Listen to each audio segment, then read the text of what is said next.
Estoy comiendo mierda, tremendo mierda. Hombre, la pasta, va a ser cosas que ese libro tiene desperdicio. ¡Qué vacilo! Buenos días, buenas noches, mucho gusto y gracias por venir a Oops, Wrong Hole with your host, me. Hey everybody, how you doing? Welcome back. Welcome back. On today's episode, we're going to have Neil deGrasse Tyson. That's right. And after that, pigs are going to fly because there's no way in hell that guy's going to be on this show. How you doing? How's life, guys? How's life? And how scary would it be if somebody answered me right now? A voice from inside the wall. I'm doing good. Ah! It's a nice breezy day in South Florida. Nice and almost chilly. I want to say chilly, but I know that for people up north, this this is like an inferno. For me, I'm like, ooh, it's a little cold. I'm gonna put a long sleeve shirt on, but I can take it, just one long sleeve. Then I go for my walk, and halfway through, I end up with Mr. Freeze nipples. It's so cold. Ouch. Like little icicles. Batman and Robin was such a fun movie when I was little, and it's such a a horrendous, like, diarrhea of color now. That's what it looks like. It looks like a rainbow was just shoved through a film camera, and that's what came out. It was just bright ass blues and neon everything. Angry George Clooney. I love that. That's my favorite part of Batman and Robin, is knowing, like, that underneath it all, George Clooney was just on set thinking, what the fuck have I done? You know that whole thing started with him being, like, super psyched. You're gonna be Batman, George. Are you serious? Oh my god. I gotta tell my friends. I gotta tell everyone I'm Batman. And then a few weeks later, he just sees the script. He's like, I'm Bat. Oh shit. Shit. No. This is fake. This is fake. Must be a prank. Let me flip a few pages. How does it get worse? Let me just get this straight. I finally get my big Hollywood star vehicle, my massive superhero blockbuster movie. I'm Batman. And my version of Batman, for some reason, gets to be the one who has a butler who's like halfway through pneumonia. He's babysitting some 20-year-old dude who's nagging him all the time, and then another random 20-something-year-old girl shows. Is this Full House? What have I done? What have I done? I'm fucked. It's over. Ah! George, calm down. You're scaring people. Shut up, Uma. Clooney, calm down. Listen to me. Your career will be back. You really think so? No. Christian Bale must have been checking the brakes of his car for like the first 5 months of having that role. Because George is just waiting. He's just waiting around the corner. I'm gonna fucking kill you, Bale. You took my goddamn movie. This should have been me. This should have been me.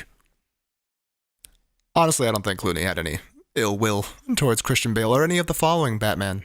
I think the day that movie wrapped, George Clooney felt a euphoria that you nor I will ever feel as he ripped off that jet black bodysuit and threw those fake nipples in the garbage can and just stormed out of there. Never to see that cast again. Never to see the director. He's just like, I don't want to remember this. I'm going to treat this like a bad sex tape and just walk away and pretend it never happened. I just looked at the poster again for Batman and Robin. I haven't seen this since I was little, and oh god, this is delicious. They couldn't even give George Clooney top billing. It's Batman and Robin. Guess who got the top? Guess who got the big old, like the first thing you see at the top of the poster? Just go ahead, just guess. Arnold Schwarzenegger. That's right. Who else would have been in a Batman movie and made Batman not have top billing? That's crazy. It's that Hollywood power, baby. When you're on top, when you're that top dog, you get top billing. That's Arnold. And that was like the peak of his Arnoldness, too. He had a lot of fun movies in that time period, man. It's a good decade. Good decade of Arnold. And I think he could still be right back at that point if he got the right films. It's the governorship, man. As soon as he went for that governorship, it just did something. It took a huge screeching halt to his film career in a way that didn't allow it to really pick back up just yet when he came back. I hear now he's running for senator. Or he's at least thinking about running for senator just to stick it to DJT, the Donald. He's just trying to stick it to Senor Trump, which would be probably the second most entertaining thing that Arnold could do aside from continuing to do movies. If I'm not going to be able to see Arnold in a film, I would love to see Arnold just annoying the shit out of Donald Trump. That would be the funniest thing. I hope. World's getting nuts, man. World's always been nuts. Now it's just nuts, and we can see it's nuts at all times of the day and night. That's all. That's what's happening now. Everybody's going, the world's getting worse. Things aren't like they used to be, man. Everything's just falling apart. No. People have been consistently nuts forever. It's just now we can see it all the time. And it's so annoying to try to digest all the news that's flying at me every day. Not just from here, but from around the world. It's insane. I feel like I'm in the Matrix. Like there's just the data being pumped in my head is ridiculous. And when I see news stories break out, I keep thinking, okay, there's like 2 facts in this, and the rest is just a long either rehashing of what's happened or a big old half an hour of opinions and theories and where does this lead us and what's going to happen next.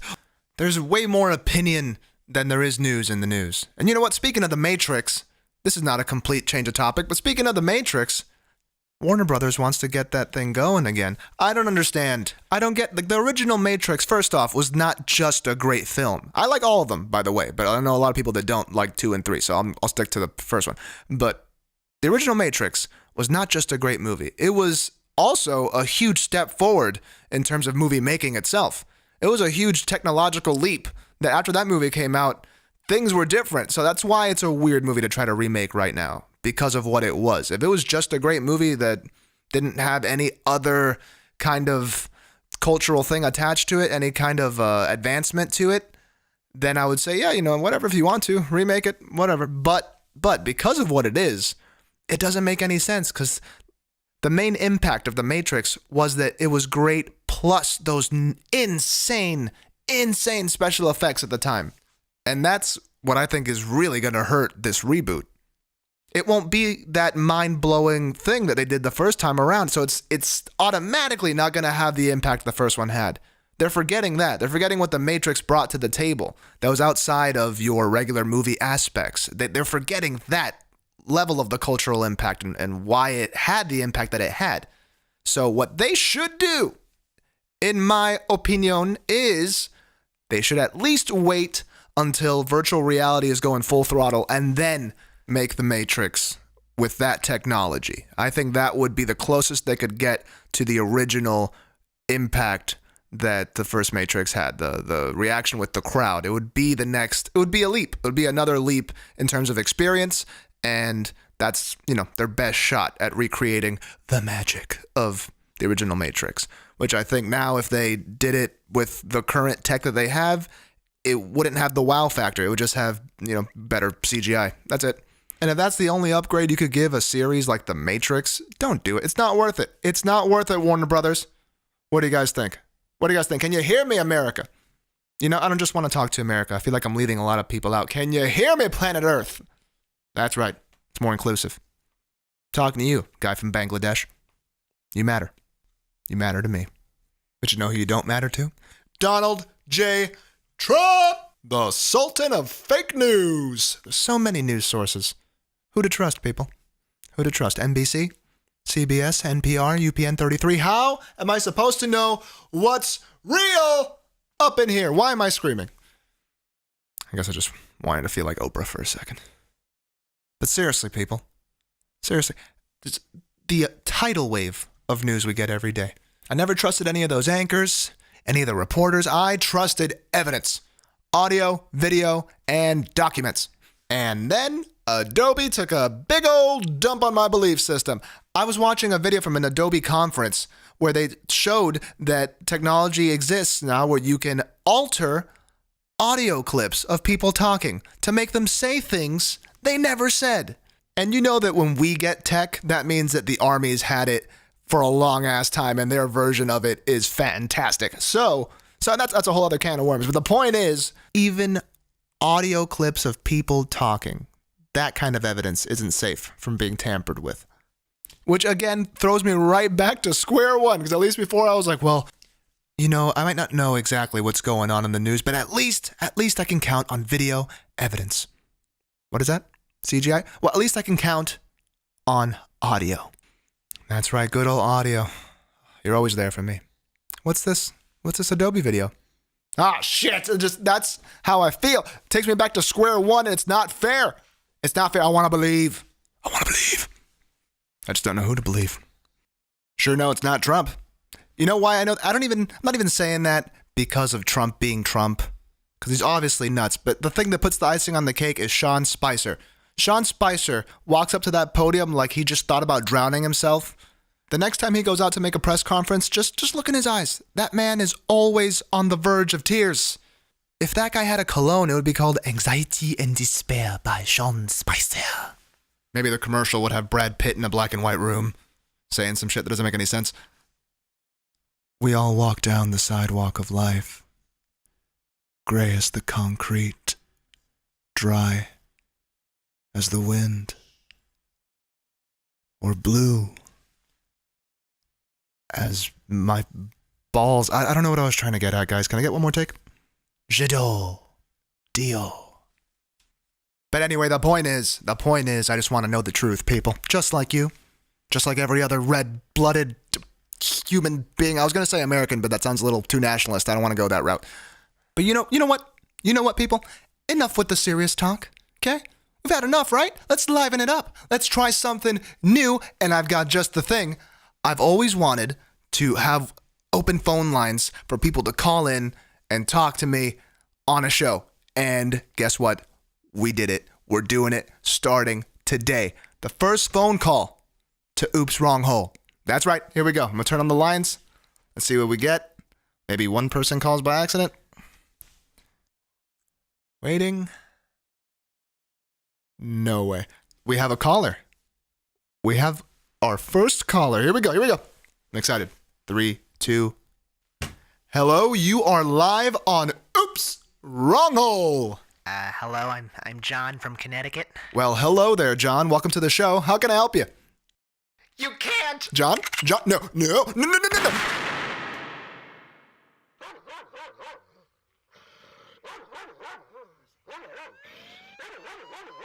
John, John, I gotta go. You call back soon. Okay? You do you, John. You do you.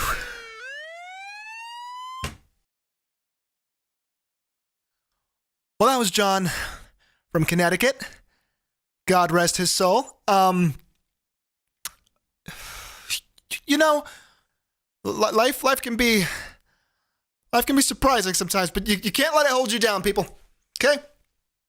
You can't let it hold you down. We keep moving forward on Oops Wrong Hole. We keep it positive. That's right. Thanks for listening, guys. Talk to you soon.